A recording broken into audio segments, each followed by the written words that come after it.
Okay, so I'm just making a very quick video to try to outline my workflow with the Boox Note Air 2 Plus for academic purposes. And there's a few specific things that I use this device for.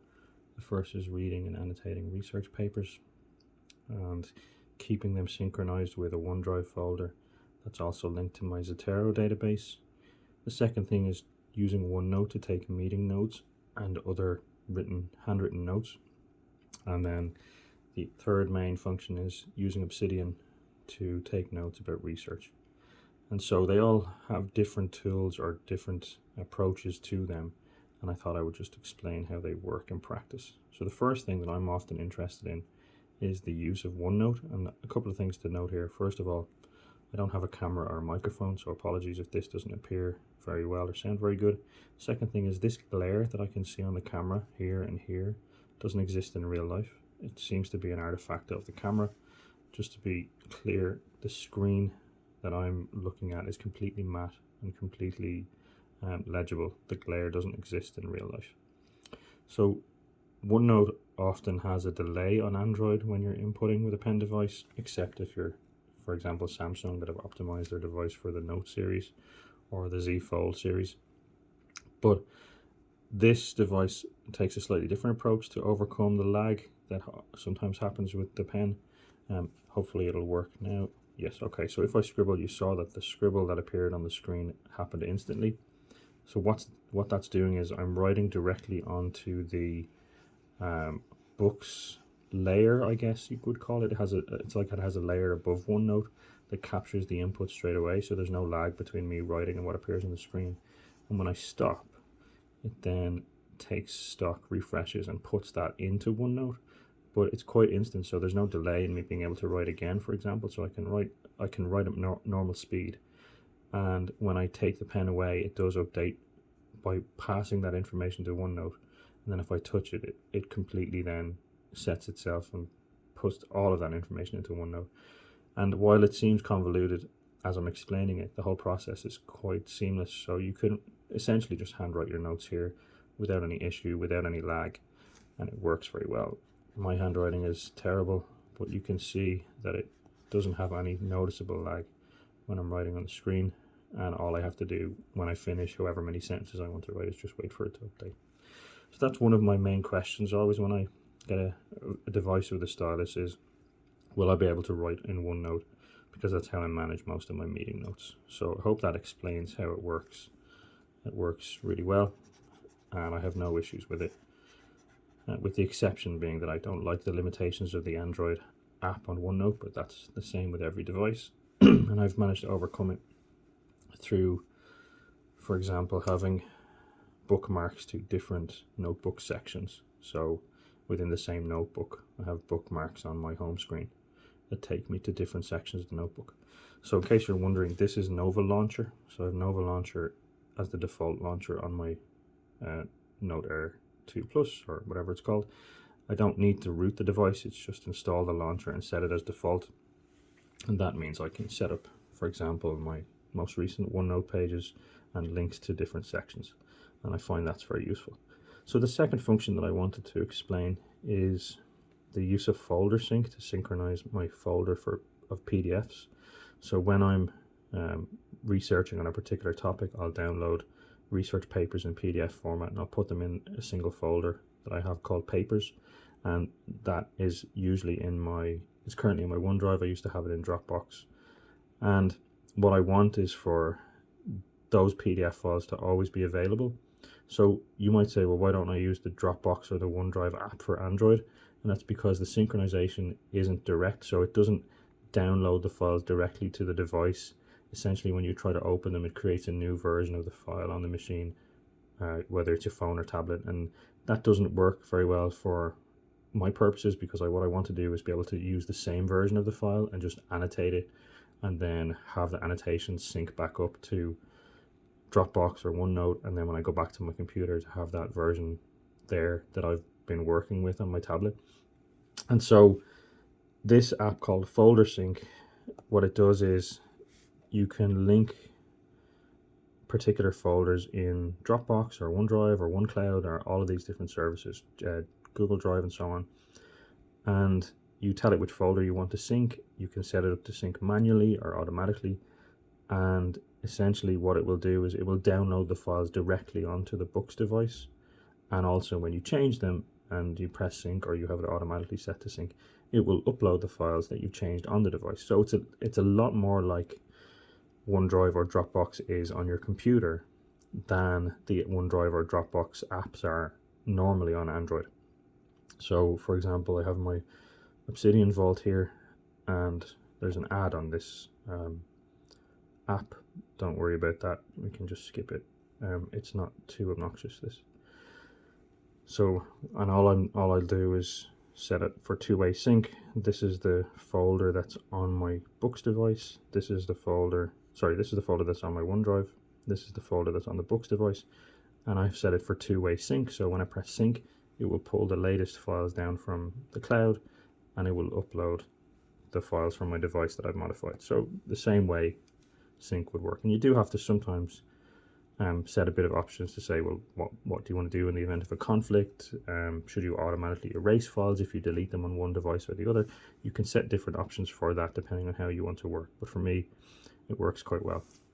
So because of that, if I go back to my home screen, I have in the files browser, I have a folder called Papers, and these are the PDFs that I'm reading. There's probably 900 of them or so on, and if I open one of them,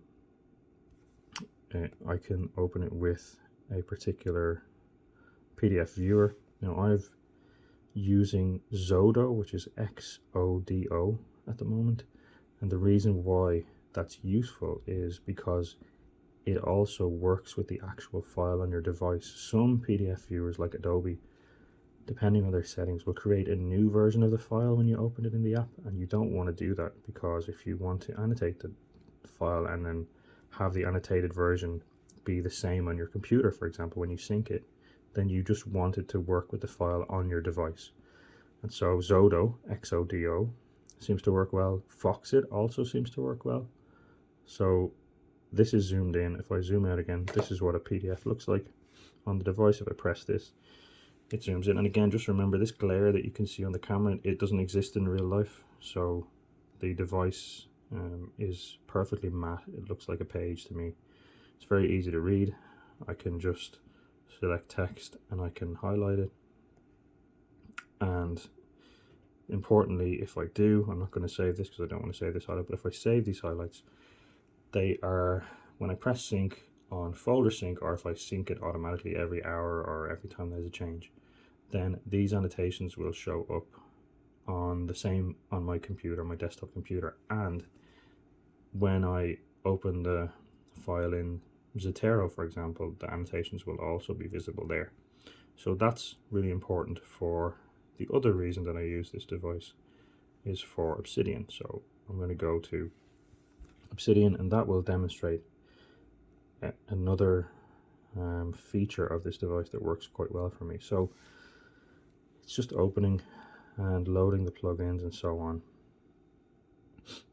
And obviously with Obsidian, I can't use the same plugins on this device as I do on my laptop computer, but on the laptop computer, I'll bring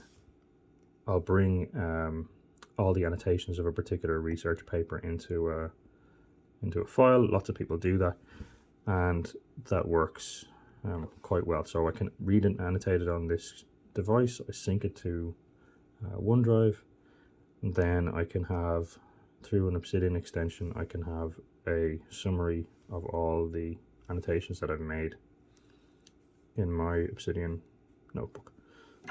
This one doesn't have any annotations, but you get the idea. So then you might say, well, how do I use a app like Obsidian, which is mainly text-based, with a device that works best with a pen?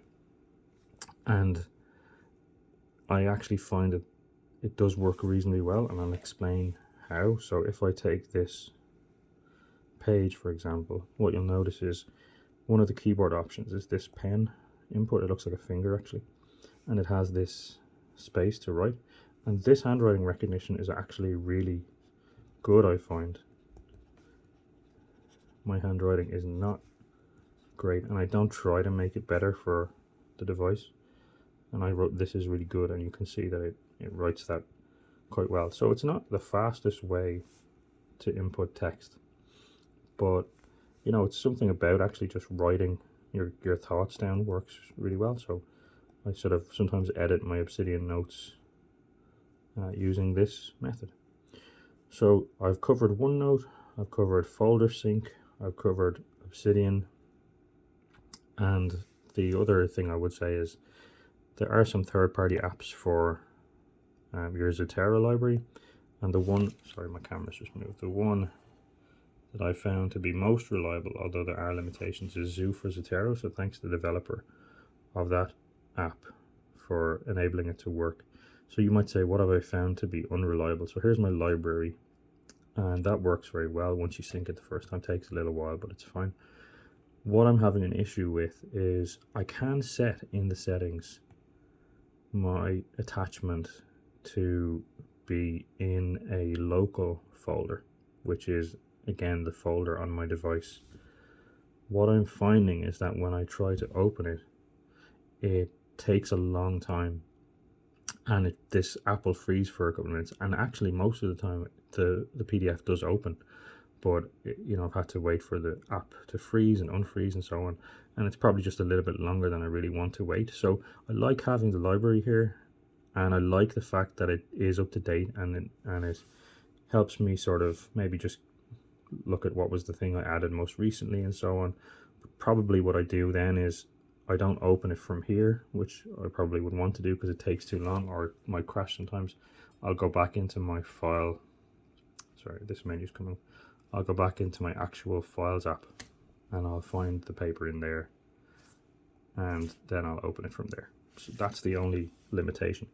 So I found this, and I've had it for just over a week, to be generally very good device.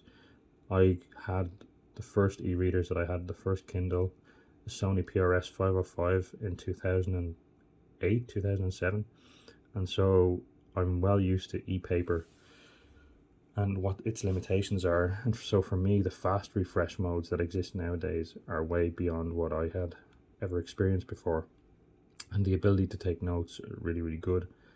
And for me, this is the perfect type of device for reading PDFs, annotating PDFs, and taking meeting notes.